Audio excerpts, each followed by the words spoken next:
بن حنیف رضی اللہ عنہما سے روایت ہے کہ جب باغیوں نے عثمان بن عفان رضی اللہ عنہ کے گھر کا محاصرہ کر رکھا تھا تو انہوں نے اپنے گھر کی چھت پر آ کر کہا، میں تمہیں اللہ کی قسم دیتا ہوں، کیا تم جانتے ہو کہ رسول اللہ صلی اللہ علیہ وسلم نے فرمایا 3 صورتوں کے سوا کسی مسلمان کا خون حلال نہیں، شادی کے بعد زنا کرنا، یا اسلام لانے کے بعد مرتد ہو جانا، یا کسی کو ناحق قتل کرنا جس کے بدلے میں قاتل کو قتل کیا جائے۔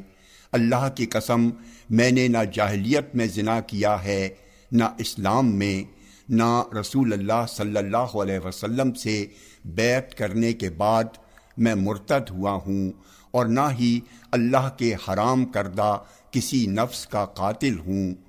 پھر آخر تم لوگ کس وجہ سے مجھے قتل کر رہے ہو؟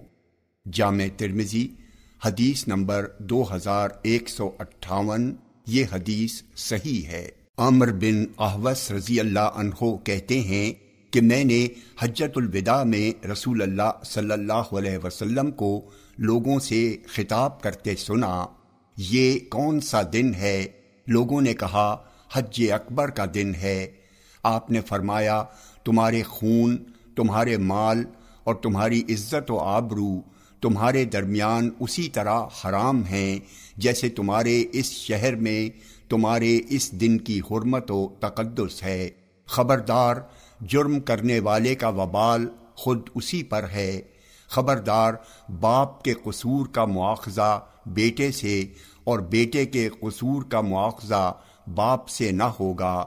سن لو، شیطان ہمیشہ کے لیے اس بات سے مایوس ہو چکا ہے کہ تمہارے شہر میں اس کی پوجا ہوگی، البتہ ان چیزوں میں اس کی کچھ اطاعت ہوگی جن کو تم حقیر عمل سمجھتے ہو، اور وہ اسی سے خوش رہے گا۔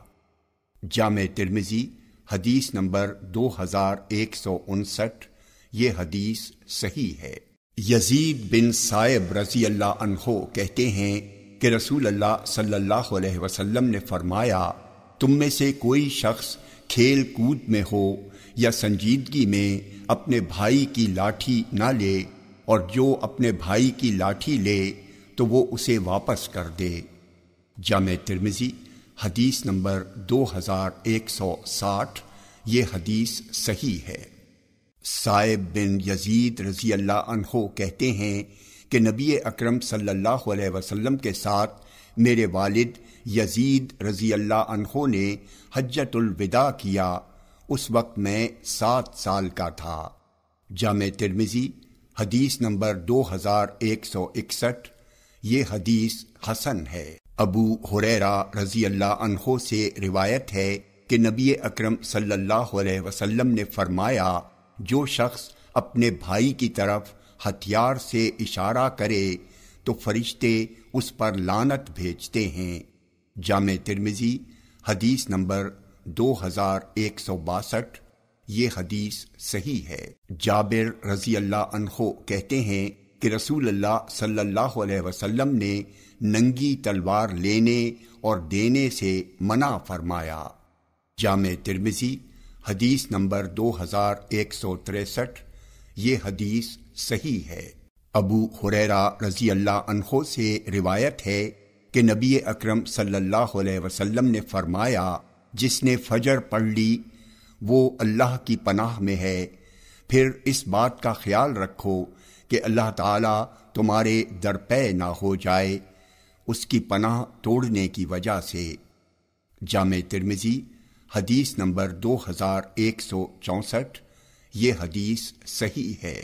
عبداللہ بن عمر رضی اللہ عنہما کہتے ہیں کہ مقام جابیہ میں میرے والد عمر رضی اللہ عنہ ہمارے درمیان خطبہ دینے کے لیے کھڑے ہوئے۔